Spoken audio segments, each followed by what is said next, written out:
Eu tô com a doutora Poliane Prismic, que é minha médica. Obrigada, doutora, por ter aceitado o meu convite. Estou muito feliz de poder falar de fases diferentes da vida da mulher. Eu acho que quando a gente esclarece esses assuntos, gera um caminho para o autoconhecimento e para a felicidade. Acho que hoje a gente tem uma vida tão corrida que a gente esquece desse autocuidado. Então eu quis muito trazer a doutora Poliane aqui para esclarecer algumas dúvidas e estou realmente muito feliz. Obrigada. Imagina, Cris. Obrigada a você, o prazer é meu. Queria que você contasse primeiro um pouquinho do seu trabalho, né, a sua especialidade, e depois eu tenho algumas perguntas que eu separei. Claro, Cris. Eu sou ginecologista obstetra, eu tenho especialização em mastologia, que é em câncer de mama, sou especialista em cirurgia minimamente invasiva, na parte de endometriose, faço bastante também a parte de infertilidade.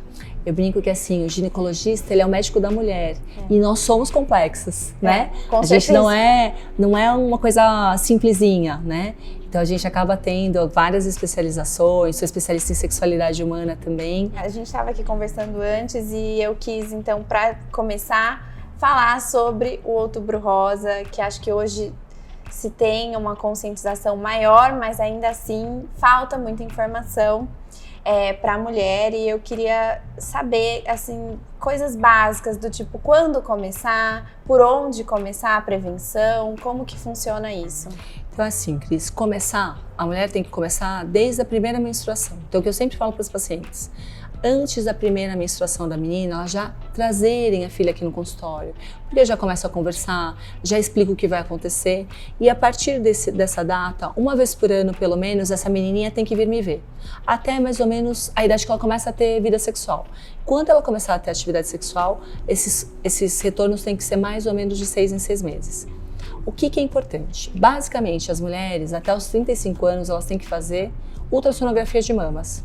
É um método indolor, super fácil, super tranquilo. Dos 35 anos em diante, a gente tem que fazer uma vez por ano a mamografia junto com o ultrassom e, em alguns momentos, fazer a ressonância magnética de mamas, quando existe dúvida ou quando essa pessoa tem um nódulo, alguma coisa do tipo. O que é importante? Que muita gente me pergunta, mas eu não tenho ninguém na minha família com câncer de mama.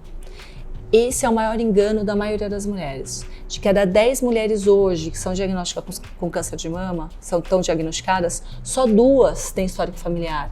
As outras 8 vão ser a primeira pessoa na família diagnosticada.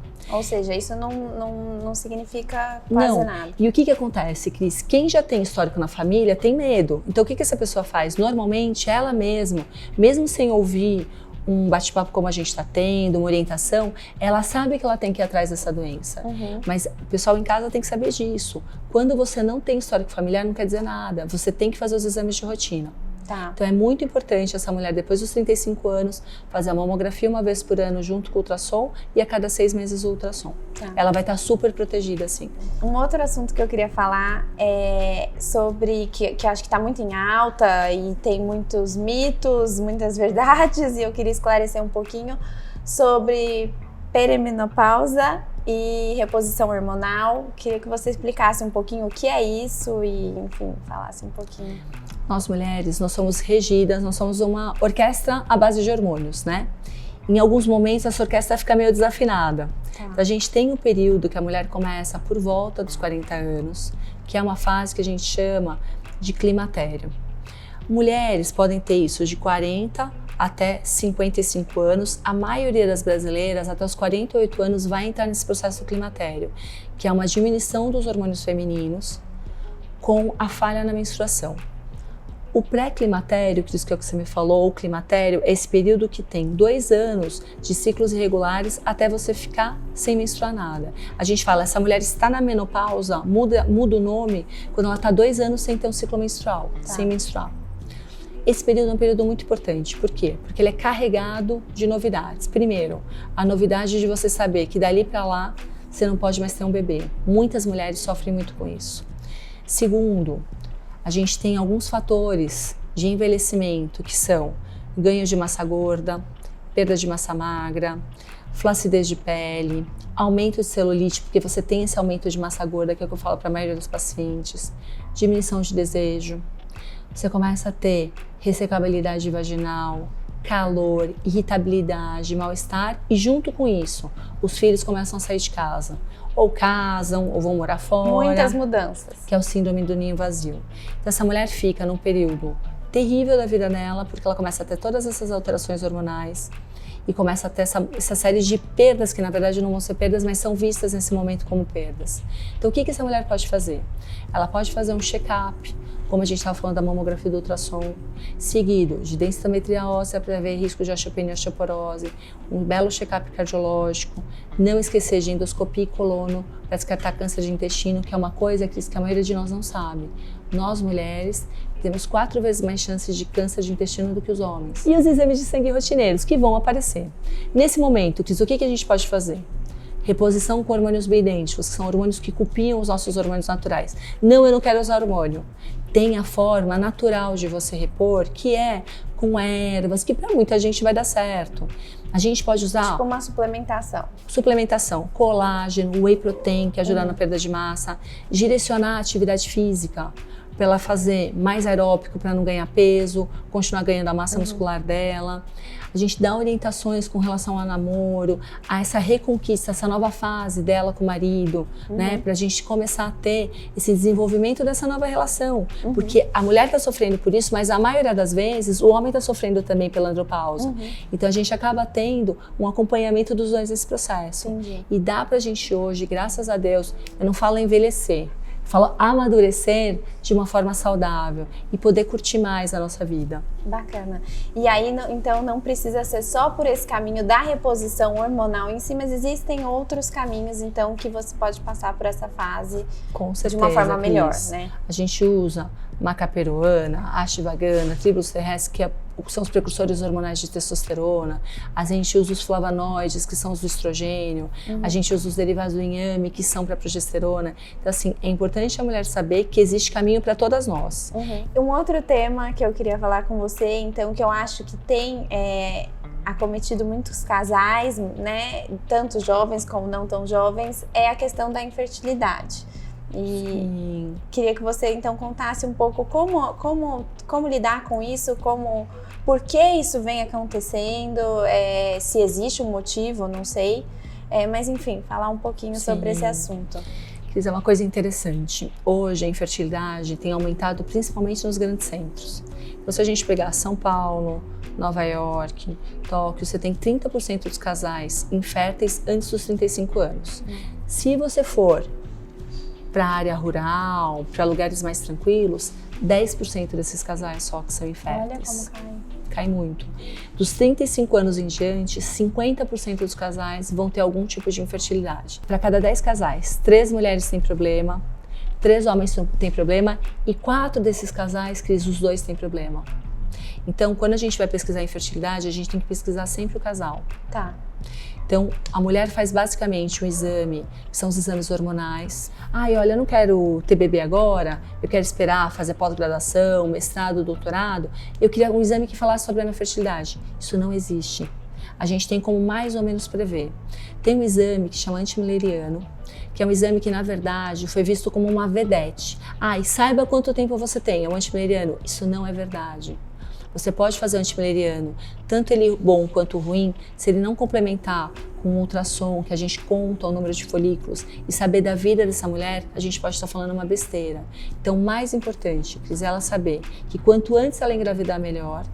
E se ela hoje está com 35 anos e ainda não tem um parceiro, ou está num relacionamento, mas que ela acha que não vai prosperar, é fazer congelamento de óvulos, porque isso vai preservar a fertilidade. Tá. Quais são os exames básicos de rotina? Exame de sangue, para a gente pesquisar não só a parte do ovário, do testículo no homem, mas pesquisar a tireoide, que é uma das principais causas de dificuldade para engravidar, não ginecológicas. Então, o hipotireoidismo.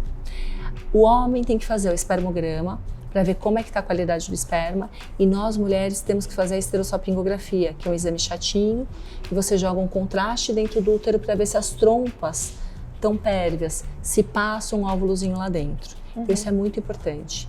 E além disso, Cris... E o tempo, então, na verdade, desculpa te interromper, Imagina. mas o tempo, então, seria 1 ano, né? O casal tem que dar esse tempo, Se ou você não? tem até os 35 anos, é 1 ano. Mas, Cris, o que eu sempre falo? Um casal que quer engravidar, Quando dá 6 meses de tentativa e nada aconteceu, eles começam a ficar tensos. Essa é a hora de ir pro médico. Tá. Faz uma primeira consulta, já conversa sobre isso. Deu 6 meses, não está acontecendo, volta no seu ginecologista, conversa com ele. Até porque Faz um rastreamento, vai né? acalmar. E aí pode ser que Exatamente. baixe esse estresse e pode Muita ser que gente, aconteça. na hora que eu dou pedido de exame, volta grávida, nem faz o exame. É super comum isso. E uma coisa de mulher que a gente não pode deixar de falar, que é a doença silenciosa, endometriose.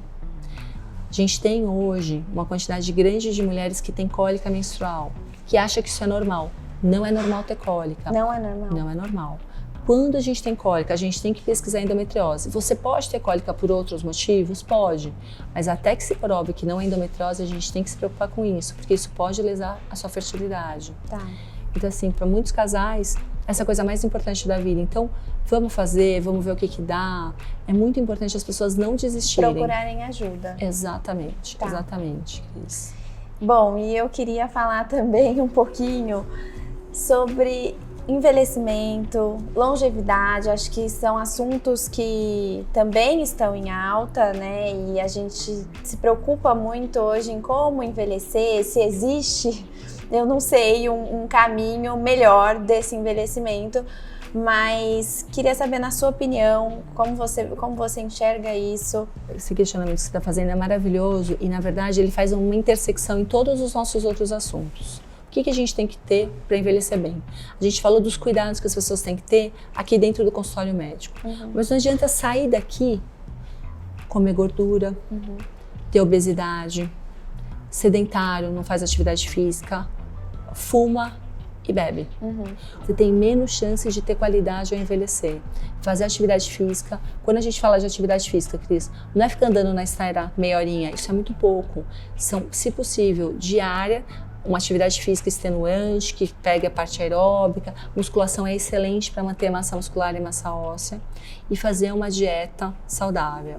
E a questão de, por exemplo, que hoje se fala também muito de superalimentos que ajudariam nessa caminhada, vamos dizer, né? Então, o antioxidante, isso é válido? Isso é válido. Por exemplo, o que a gente tem que são superalimentos? A cúrcuma, uma alimentação, colocar cúrcuma.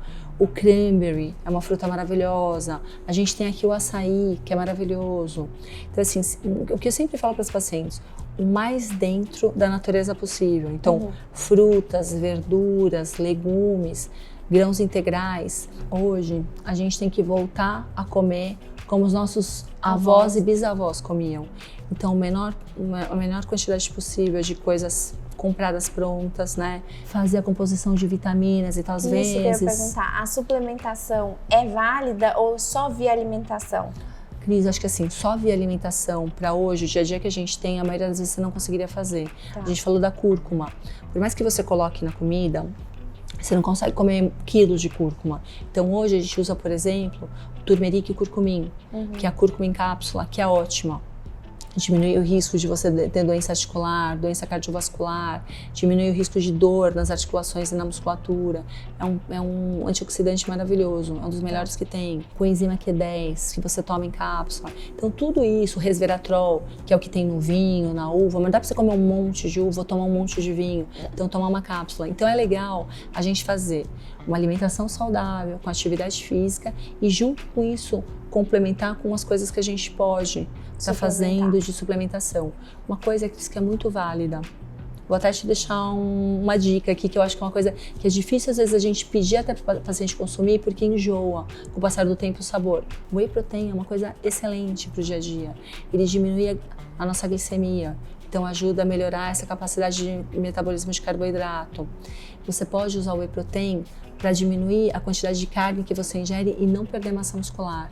E ele diminui o apetite. Então, muitas vezes, para paciente que quer perder peso, eu falo, toma antes do jantar, que normalmente é o horário que mais dá fome.